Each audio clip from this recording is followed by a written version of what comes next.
शहर के महालक्ष्मी नगर दशहरा मैदान पर इस बार पारंपरिक रावण दहन नहीं बल्कि सूर्पणखा दहन का आयोजन किया जाएगा। यह कार्यक्रम संस्था पौरुष कर रही है, जो पुरुषों से जुड़े सामाजिक मुद्दों पर काम करती है। संस्था का कहना है कि पिछले 15 वर्षों में उन्होंने कई अवसादग्रस्त युवाओं और पुरुषों को आत्महत्या से बचाया है। संस्था के अशोक दशोरे ने बताया कि इस बार समाज को संदेश देने के लिए उन प्रतिमात्मक पुतलों का दहन किया जाएगा जो पुरुषों पर अत्याचार और पारिवारिक शोषण का प्रतिनिधित्व करते हैं। उनका कहना है कि जैसे रावण बुराई का प्रतीक माना जाता है, वैसे ही समाज में मौजूद कुरीतियों और गलत धारणाओं को भी जलाना जरूरी है।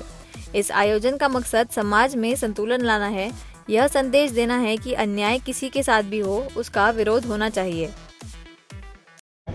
सर 1948 के पहले रावण दहन का कोई इतिहास नहीं मिलता है, न कहीं शास्त्रों में है, न वेदों में है, पुराणों में है। 1948 में जब बाई नेशन थ्योरी हुई तो उस समय जो सामाजिक दिक्कतें हो गई थी, उसके कारण रावण दहन का आयोजन किया जाने लगा। ये सामाजिक उसकी प्रासंगिकता है।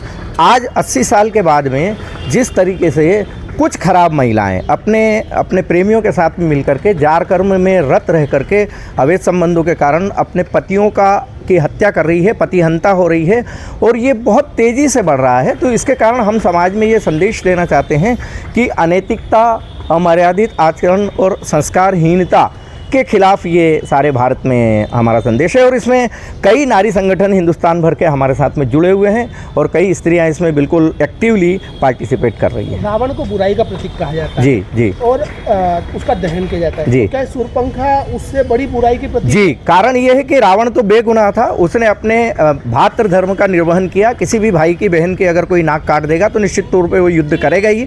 शूर्पणखा इसमें इसलिए गुनाहगार थी कि उन्होंने प्रभु श्री राम और लक्ष्मण को अनैतिक प्रस्ताव दिया विवाह का, जिससे कुपित होकर के लक्ष्मण जी ने उसकी नाक काट दी थी। तो इस पूरे प्रकरण के अंदर जो है मुख्य गुनाहगार तो शूर्पणखा ही थी। और ऐसे ही आज भी हो रहा है। कलयुगी मॉडर्न शूर्पणखाएँ जो अपने अनैतिक आचरणों के कारण, संस्कारहीनता के कारण अपने पतियों की, पुत्रों की, मासूम बच्चों की हत्याएं कर रही है, उन्हीं के 11 चेहरों को लेकर के हमने शूर्पणखा बनाई हैं। जिसमें इंदौर की सोनम रघुवंशी, जिसने कि हिंदुस्तान भर में, विश्व भर में हमारे इंदौर को कलंकित किया है, उसका बीचों बीच में है। उसके अलावा सूचना सेठ है, जिसने अपने 4 साल के मासूम बच्चे को की हत्या करके सूटकेस में सिर्फ इसलिए रख दिया कि उसके NRI पति को कोर्ट के आदेश के अनुसार मिलान आना पड़े।